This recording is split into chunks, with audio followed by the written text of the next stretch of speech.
Daily. Taste the Daily.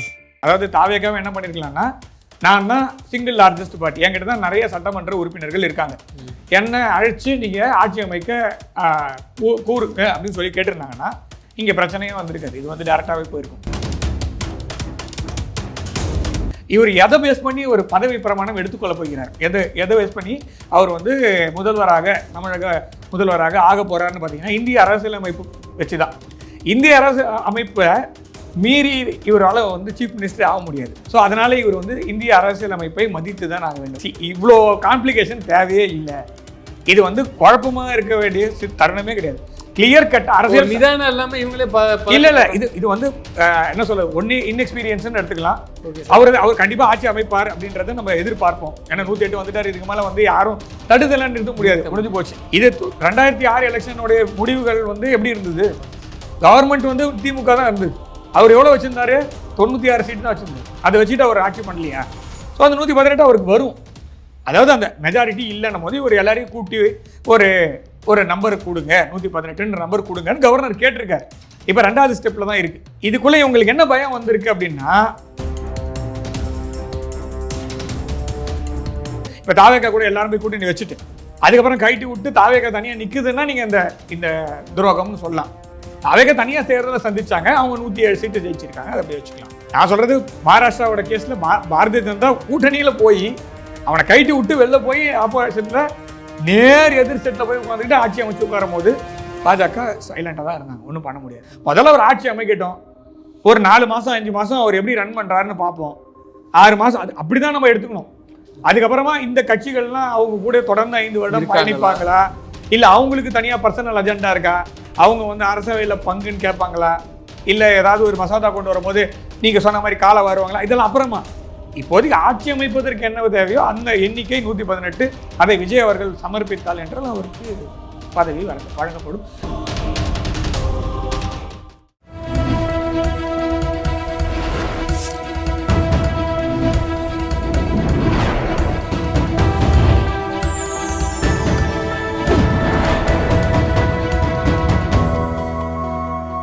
Channel 5 தமிழர்களுக்கு வணக்கம். இன்றைய நேர்காணலில் நம்மோடு பேச இருப்பது ஜியோ பொலிட்டிக்கல் அனலிஸ்ட் கணேஷ்குமார் அவர்கள். சார் வணக்கம். சார் வணக்கம். தாவேக்கா தமிழ்நாட்டில் ஆட்சி அமைக்குது. முதல்ல நம்ம ஜியோ பொலிட்டிக்கலாக பேசிட்டோம், இன்னும் இன்றைக்கி ஒரு தமிழ்நாடு பொலிட்டிக்கலையும் பேசிடலாம். உங்களுக்கு தெரியாத ஒன்றும் கிடையாது. ஆட்சி அமைக்கிறதுக்கு இன்னமும் இவ்வளோ கஷ்டப்படுறாங்க, திணறாங்க. என்ன சார் நடக்குது உள்ளுக்குள்ளே? இல்லை பிஜேபி உண்மையிலே எதுவும் வேலை பார்க்குதா? பிஜேபி வேலை பார்க்கறதுலாம் இல்லை, தாவேக்கால ஒரு எக்ஸ்பீரியன்ஸ் இல்லை அப்படிங்கிறது கொஞ்சம் ப்ராப்ளமாக தெரிகிற மாதிரி இருக்குது. ஸோ ஏன்னா ஒரு அரசாங்கம் மாறுதுன்னு வச்சுக்கோங்க. ஜென்ரலாக 5 வருடங்களுக்கு ஒரு முறை தேர்தலை சந்திப்போம், எல்லாருமே எல்லா பார்ட்டியுமே சேர்ந்து தேர்தலை சந்திப்பாங்க, நம்ம எல்லாம் போய் ஓட்டு போடுவோம். ஸோ ஓட்டு முடிஞ்சு அந்த எண்ணிக்கை வரும்போது அந்த அறுதி பெரும்பான்மை அப்படிங்கிறது வந்து பார்த்திங்கன்னா 118 அப்படின்றது நம்ம ஊரில் கணக்கு என்னென்னா 50% கூடுதலாக ஒரு சீட்டு. ஸோ சரிக்கு சம பாதியாக ஒரு நம்பர் வந்து ஒரு கூட்டணிக்கோ இல்லை ஒரு கட்சிக்கோ ஒன்று. இப்போ அதாவது நான் சொல்கிறது 2011 எலெக்ஷனாக இருக்கலாம், 2016 எலெக்ஷனாக இருக்கலாம், 21 எலெக்ஷன் ஆகலாம், எல்லாமே கூட்டணியாக தான் வந்து தேர்தலை சந்தித்தாங்க. நான் சொல்கிறது ஜெயலலிதா, மாண்புமிகு மறைந்த முதல்வர் ஜெயலலிதா அவர்கள் இவங்களோட, அதாவது விஜயகாந்த் சாரோட சேர்ந்து தான் நின்னாங்க அந்த 2011 எலெக்ஷனில். 2 பேரும் கூட்டணியில் ஒன்றா தான் நின்னாங்க, ஜெயித்தாங்க. ஜெயித்த பிறகு அவங்க எதிர்கட்சி அப்படி பிரிஞ்சுட்டாங்க. ஆனாலும் அவங்ககிட்ட அந்த நம்பர் இருந்தது. ஸோ அதே மாதிரி 118 அப்படின்றது ஏன் வருதுன்னா 50% கூட்டல் ஒரு சீட். ஸோ அது வந்து எல்லா இந்தியாவில் இருக்க எந்த மாநிலமாக இருந்தாலும் இதுதான் ரூல். 50% + 1 சீட் யார்கிட்ட இருக்கோ, இல்லை எந்த கூட்டணியில் இருக்கோ அவங்கள கவர்னர் டேரெக்டாகவே கூப்பிடுவார். இல்லை இவங்களே போயிட்டு என்கிட்ட 118 50% + 1 சீட் இருக்குதுன்னு சொல்லி கொடுத்துடலாம்.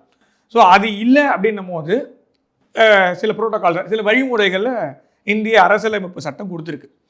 அந்த அரசியலமைப்பு சட்டத்தில் என்ன சொல்லுது அப்படின்னா, முதல்ல கவர்னர் வந்து சிங்கிள் லார்ஜஸ்ட் பார்ட்டி அப்படின்றது டேரெக்டாக கூப்பிட்டு பேசுவார் முதல்ல. அதாவது இவங்களே போய் கேட்கலாம். அதாவது தாவேக்காவை என்ன பண்ணியிருக்கலாம்னா, நான் தான் சிங்கிள் லார்ஜஸ்ட் பார்ட்டி, என்கிட்ட தான் நிறைய சட்டமன்ற உறுப்பினர்கள் இருக்காங்க, என்னை அழைச்சி நீங்கள் ஆட்சி அமைக்க கூறுங்க அப்படின்னு சொல்லி கேட்டிருந்தாங்கன்னா இங்கே பிரச்சனையே வந்திருக்காது. இது வந்து டேரெக்டாகவே போயிருக்கும்.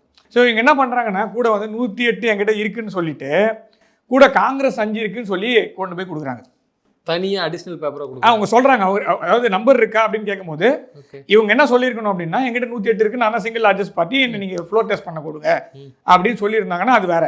ஸோ இவங்க என்ன சொல்கிறாங்கன்னா, எங்கிட்ட 108 ப்ளஸ் ஒரு 5 112 13 இருக்குது.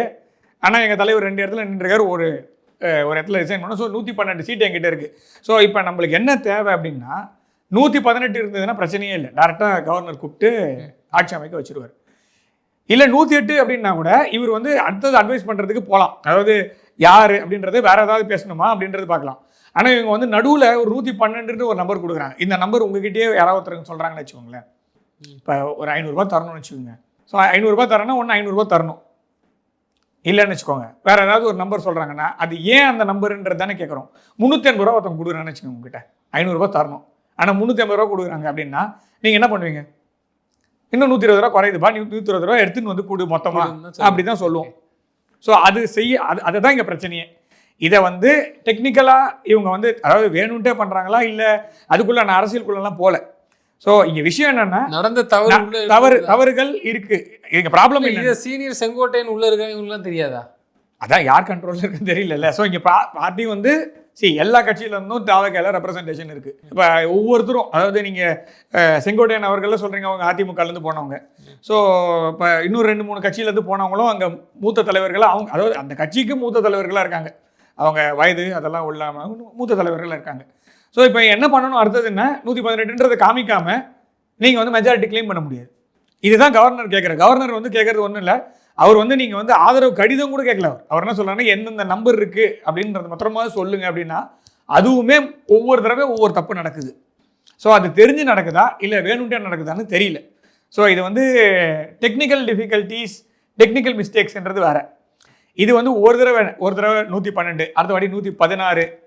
ஸோ ரொம்ப கிளியர் கட்டாக நம்மளுடைய அரசியலமைப்பு சாசனம் க்ளீனாக சொல்லியிருக்கிறது என்னென்னா 50% +1. ஸோ 117 + 1 118 ஒரு சபாநாயகர்னு வச்சிங்கன்னா, ஒரு பேப்பரில் எழுதி கொடுத்துட்டு அவ்வளோதான், வேறு எதுவுமே கிடையாது. இது ரொம்ப சிம்பிளாக முடிய வேண்டிய விஷயம். என்னென்னா, நான் தான் சிங்கிள் லார்ஜஸ்ட் பார்ட்டி, எனக்கு கொடுங்கன்னு சொல்லியிருந்தா அது வேறு.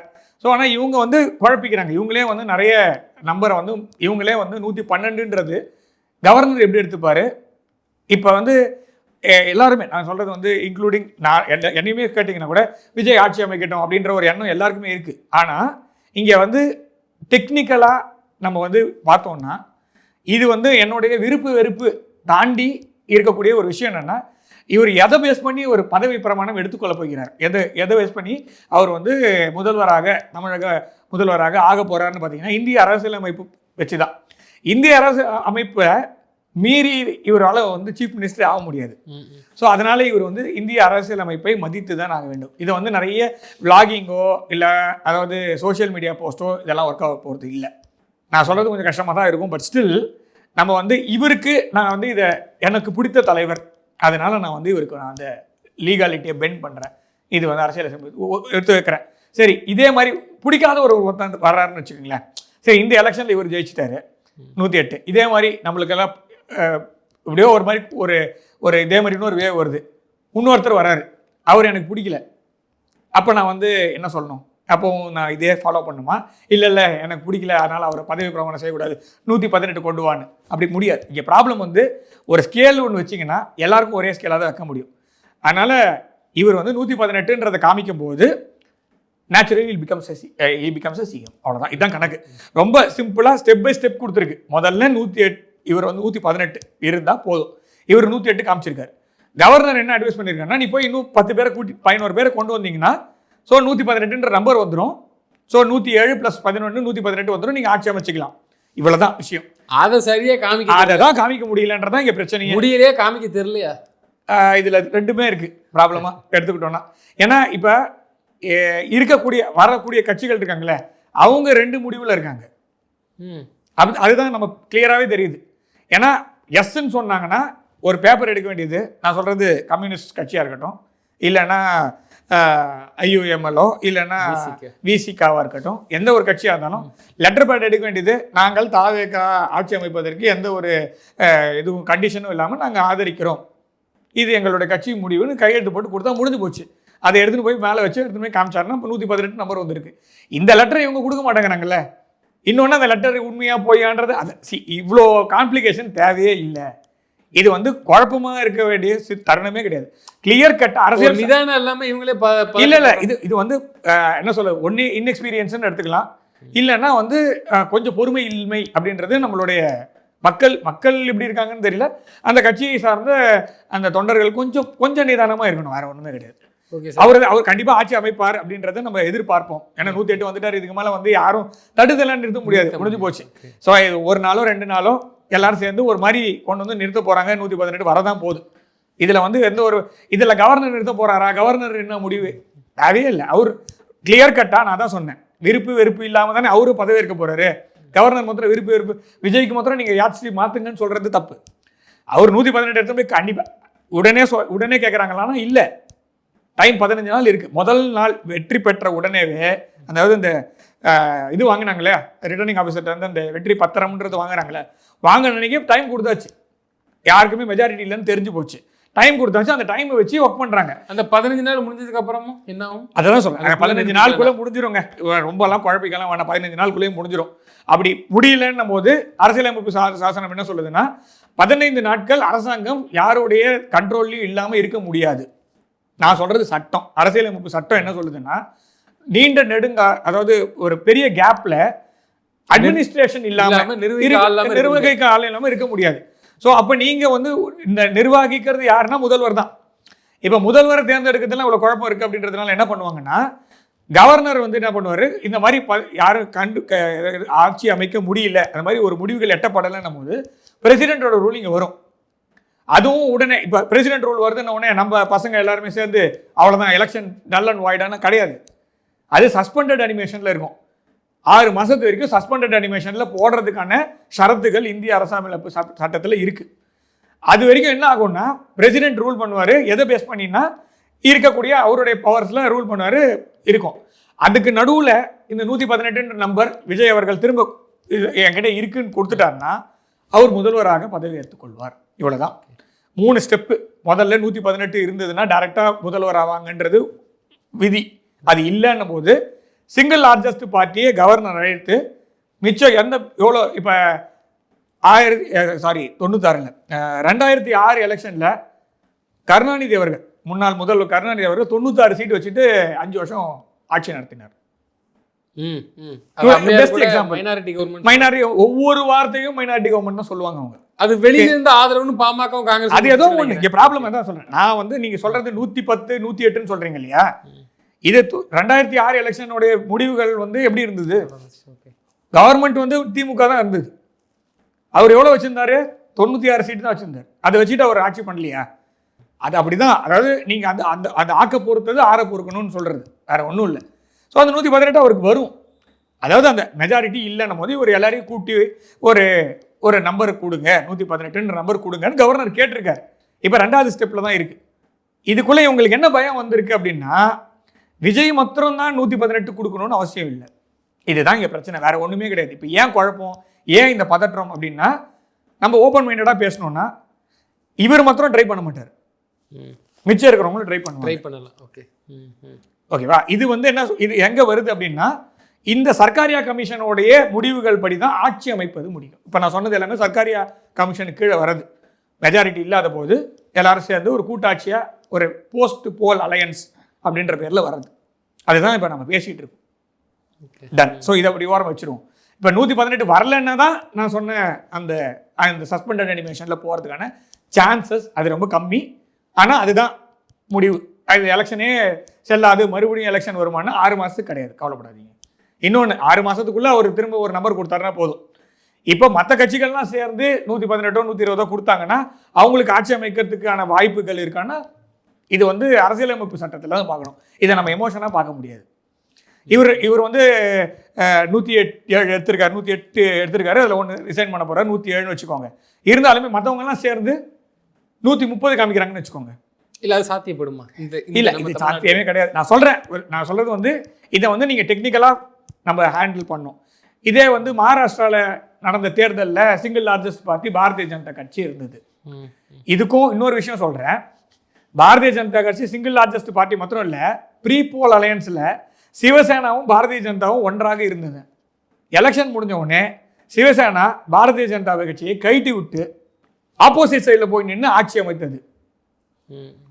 இதே பாரதிய ஜனதா மத்திய சர்க்காரில் இருக்கும்போது நடந்த விஷயம். நான் சொல்கிறது வந்து காங்கிரஸில் இருந்த போதோ இது வந்து வேற ஏதோ கட்சி ஆட்சி செய்யும் போதோ இல்லை.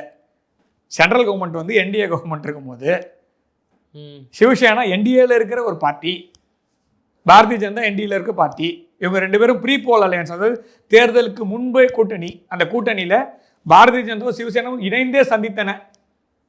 தேர்தலை ஜெயிச்ச பிறகு இவங்க சிங்கிள் லார்ஜஸ்ட் பார்ட்டியாக வராங்க. இனி தாவேகா மாதிரி இருக்கு வச்சுக்கோங்க. வந்த உடனே இவன் கைட்டி விட்டு அங்கே போய் ஜாயின் பண்ணி அவங்க ஆட்சி அமைச்சாங்க. உத்தவ் தாக்கரே தலைமையில் ஆட்சி அமைந்தது. இதனால நீங்கள் வந்து ஒரு சைடாக கவர்மெண்ட் ஆக்ஷன் எடுப்பாங்கன்னு அப்படி கிடையாது. இது கரெக்டான ப்ரோட்டோகால் படி தான் ஃபாலோ பண்ணிட்டு இருக்க கவர்னர் உடனே சென்ட்ரல் கவர்மெண்ட் ஏஜென்ட்டாக இருக்கிறாருன்னா அவர் இந்திய அரசாங்கம், அதாவது எந்த யூபிஏவோ என்டிஓ அப்படிலாம் பார்க்க முடியாது. இந்திய அரசியலமைப்பு சட்டம் என்ன சொல்லுதோ அதை தான் அவர் ஃபாலோ பண்ணிட்டு இருக்காரு. இதில் எந்த ஒரு முன்னுக்கு பின் எந்த ஒரு மாற்றமும் இல்லை. Is not favouring anything, is neutral. அப்படி தான் இருக்கணும் கவர்மெண்ட். ஸோ அப்படி தான் கவர்னர் அப்படி தான் ஆக்ட் பண்ணுறாரு. ஸோ நம்மளுக்கு வந்து கொஞ்சம் பொறுமை இல்லாதனால நம்ம நிறைய யூகம் வச்சுக்கிட்டு ஸோ நம்ம வந்து அவர் குறை சொல்லிட்டு இருக்கோம். அப்படி யாருமே இப்போ என்னுடைய பிடித்த தலைவர் அவர் பதவி ஏற்கிறார்ன்றதை நான் எடுத்துக்கிட்டாலும் நாளைக்கு வந்து இதே மாதிரி முறை வேற யாருக்கும் பதவி ஏற்க முடியாது. ஸோ இப்போ எஸ்ஆர் பொம்மை கேஸ் அப்படின்னு சொல்லிட்டு எல்லாரும் பேசிகிட்டு இருக்காங்க. எஸ்ஆர் பொம்மை கேஸ் வந்து கம்ப்ளீட்லி டிஃபரன்ஸ் சினாரியோ. எஸ்ஆர் பொம்மை கேஸ்ன்றது வந்து பதவி ஏற்ற கவர்மெண்ட்டை டிஸ்மிஸ் பண்ண பிறகு இருக்கக்கூடிய அரசியல் அந்த கேஸ் அது ஆக்சுவலாக. ஸோ சர்க்காரியா கமிஷன் தான் நம்ம எடுத்துக்கணும். சர்க்காரியா கமிஷன் படி கவர்னர் எந்த ஒரு தவறும் செய்வதாக யாருக்குமே தெரியல. இது வந்து ஒரு தப்பான ஒரு வதந்தியாக கவர்னர் மீது எல்லாருமே பரப்புறாங்க. அது தப்பு, அவ்வளோதான். அது வந்து இதை வந்து நீங்கள் வந்து அரசியலுக்கு அப்பாற்பட்டவர் கவர்னர். ஓகே சார், சப்போஸ் ஒருவேளை திரு விஜய் அவர்கள் வந்து இந்த 118 அதை நிரூபித்து கூட ஆட்சி அமைச்சாலும், ஆனால் அது வந்து காணாது. ஒரு திருப்தியாக 5 வருஷம் ஆட்சி அமைக்கிறதுக்கு ஒரு 125 இருந்தால் தான் ஓகேன்னு அந்த 5 வருஷம் அழகாக கிடக்க முடியும். நாளைக்கு ஏதாவது ஒரு சட்டமன்ற உறுப்பினர் ஏதோ ஒரு தவறுனாலும் ஏதோ ஒரு ஆச்சு, அவங்களுக்கு ஏதாவது ஒன்று ஆச்சுனாலும் சிக்கல். இது என்னைக்கான சிக்கல் தாங்கிறாங்களா? 121 மினிமம் ஆக்சுவலாக ஜென்ரலாக சொல்கிறது. ஏன்னா ஒரு முக்கியமான மசோதா பாஸ் பண்ண போகிறாங்க. அன்றைக்கி வந்து 2 பேர் வர முடியலன்னா என்ன பண்ணுவீங்க? ஸோ இதை தான் சொல்கிறேன். 121 அப்படின்றது வந்து ஓரளவுக்கு தமிழக சட்டசபையை பொறுத்த வரைக்கும் ஒரு டீசன்ட் ஸ்கோர். யாராவது ஹாஸ்பிட்டல்லைஸ் ஆகிறாங்க, இல்லை ஏதாவது ஒரு ட்ராவலில் இருக்காங்க, ஏதோ வர முடியாத சூழ்நிலை இருக்குது, இல்லை அந்த மாதிரி ஏதாவது இருக்குன்னா 2 பேர் வரலனாலே இங்கே பெரிய பிரச்சனையாக இருக்கும். ஸோ இது வந்து பெரிய ப்ராப்ளம். அதனால தான் கம்யூனிஸ்ட் வந்து வெளியிலேருந்து ஆதரவுகளுக்கு அதிகார பங்கு வேண்டாம்னு சொல்கிறாங்களா? அது அவங்களுடைய கட்சியோடைய உள் விவகாரம். அதுக்குள்ளே நம்ம போக முடியாது. ஏன்னா அவங்க வந்து போல் அலையன்ஸ் முன்னாடி ரொம்ப நாளாக அவங்க வந்து திமுகவோட கூட்டணியில் தான் இருக்காங்க. டு பி ஃப்ராங்க், காங்கிரஸோடைய முடிவு வந்து பெரிய சர்ப்ரைஸாக இருந்தது. ஏன்னா 2004 அவங்க ஒன்றா ட்ராவல் பண்ணிட்டு இருக்காங்க இல்லையா? ஸோ 2004 எலெக்ஷன் முன்னாடி வந்து பாஜகவும் திமுகவும் தான் ஒன்றா இருந்தாங்க. தேர்தல் வர்றது கொஞ்ச நாள் முன்னாடி பாஜகவுடைய கூட்டணியிலேருந்து உடச்சிட்டு வெளியில் வந்து காங்கிரஸில் ஜாயின் பண்ணி நாளைக்கு பிஜேபி கூட திமுக கூட பிஜேபியில் கூட்டு வைக்க என்ன நிச்சயம்? ஆல்ரெடி இருந்தவங்க. அதான் சொல்கிறேன். நான் இப்போ சொன்னதே, நான் சொல்கிறதே அதான் சொல்கிறேன். அரசியலில் வந்து நிரந்தர நண்பன் எதிரிலாம் கிடையாது. சில சமயத்தில் எல்லாருமே ஒன்று சேருவாங்க. அது அந்த பயம் தான். இப்போ நீங்கள் எங்கே வரீங்கன்னு எனக்கு புரியுது. ஸோ அந்த கேள்விக்கான பதில் என்னென்னா யாருமே சொல்லவும் முடியாது. இன்ஃபேக்ட் வந்து இது வந்து தப்பா அது கொள்கையா அப்படின்னா இப்போ நான் சொல்கிறேன், இப்போ இந்த இடத்துல கொள்கை பேச முடியாது. இல்லை நீங்கள் இப்படி யோசிச்சு பாருங்களேன். திமுகவும் பாஜகவும் கூட்டணியில் இருந்திருக்காங்களா? இருந்திருக்காங்க. அதிமுகவும் பாஜகவும் கூட்டணியில் இருந்திருக்காங்களா? அதிமுகவும் காங்கிரஸும் கூட்டணியில் இருந்திருக்காங்களா? இருந்திருக்காங்க. அப்புறம் எல்லாமே இப்போ காங்கிரஸும் அதிமுகவும் பாஜகவும் கூட்டணியில் இருக்காங்க. ஸோ எல்லா காம்பினேஷனும் ஒர்க் அவுட் பண்ணி பார்த்துருக்கோம். So all these combinations are tested. அதுதான் முன்னாடியே பண்ணியிருக்கோம். இது வந்து பொருந்தாத கூட்டணி, முடியாத கூட்டணி, முரண் கூட்டணி அப்படின்றதெல்லாம் வந்து நம்பருக்கு முன்னாடி தோற்று போயிடும் ஜென்ரலாக. அந்த ஒரு பயம் மக்களுக்கு இருக்குது, தாவேக்கா தொண்டர்களிடம் இருக்குது, எல்லாருக்கிட்டையும் இருக்குது. இல்லைன்னா சொல்ல முடியாது. ஏன்னா சிங்கிள் மேஜர் பார்ட்டி வந்த பிறகும் ஆட்சி நம்ம விட்டு போகணுன்ற போகுது அப்படின்ற வருத்தம் இல்லை. நான் இப்போ பாஜகவே எக்ஸாம்பிளாக கொடுத்தேனே. பாஜகவே இந்த மாதிரி நிலைமையில் இருந்திருக்கு. ஆப்போசிட்டில் உட்காந்தாங்க தேவேந்திர ஃபட்னவிஸ், அப்போசிஷன் சைடில் உட்காந்தார் அவர் போயிட்டு. சிங்கிள் இதை விட நம்பிக்கை துரோகம் கிடையவே கிடையாது எனக்கு தெரிஞ்ச வரைக்கும். இதுவாது தாவேக்கா கூட யாரும் கூட்டணி வச்சு போயிட்டு அப்புறம் கவுத்துட்டு வெளியில வரல. பெருசா வச்சுட்டு போனாங்க. அதுதான் இல்லை நீங்க சொல்றது விஷயம் தான். நான் வந்து இப்ப தாவேக்கா கூட எல்லாரும் போய் கூட்டணி வச்சுட்டு அதுக்கப்புறம் கைட்டி விட்டு தாவேக்கா தனியா நிக்குதுன்னா நீங்க இந்த துரோகம்னு சொல்லலாம். தாவேக்கா தனியா தேர்தலை சந்திச்சாங்க, அவங்க 107 சீட்டு ஜெயிச்சிருக்காங்க, அதை அப்படி வச்சுக்கலாம். நான் சொல்கிறது மகாராஷ்டிராவோட கேஸில் பாரதிய ஜனதா கூட்டணியில் போய் அவனை கைட்டி விட்டு வெளில போய் ஆப்போசிட்டில் நேர் எதிர் செட்டில் போய் உட்காந்துக்கிட்டு ஆட்சி அமைச்சு உட்காரும் போது பாஜக சைலண்டாக தான் இருந்தாங்க, ஒன்றும் பண்ண முடியாது. அப்படின்ற மாதிரி அது பண்ணி கொஞ்ச நாள் கூட ஆகலன்னு நினைக்கிறேன். இல்லை அடுத்த எலெக்ஷன் அதான் சொல்கிறேன். இதுதான் விஷயம். நீங்கள் மக்களை வஞ்சிச்சிங்கன்னா மக்கள் திரும்ப என்ன பண்ணுவாங்க, எல்லாருக்குமே தெரியதான் தெரியுது, இல்லைன்னா கிடையாது.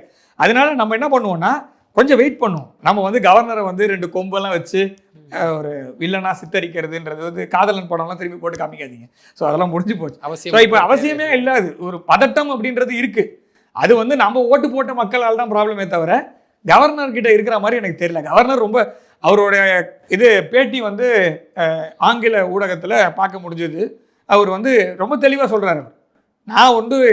நான் வந்து என்ன அரசியலமைப்பு சட்டம் இருக்கோ அதை ஃபாலோ பண்ணுறேன். நீங்கள் கேட்ட கேள்வி, அதாவது சப்போஸ் யாருமே ஆட்சி அமைக்க வரலன்னா என்ன பண்ணுறது, அப்போ நான் வந்து என்னுடைய ஆலோசகர்களிடம் போவேன். அதுக்கு திரும்ப அந்த பேட்டி காண்பவர் கேட்குறாரு, யார் உங்களோட ஆலோசகர்னா அதை நான் உங்ககிட்ட சொல்லணும்னு அவசியம் இல்லைன்னு. இவ்வளோதான்.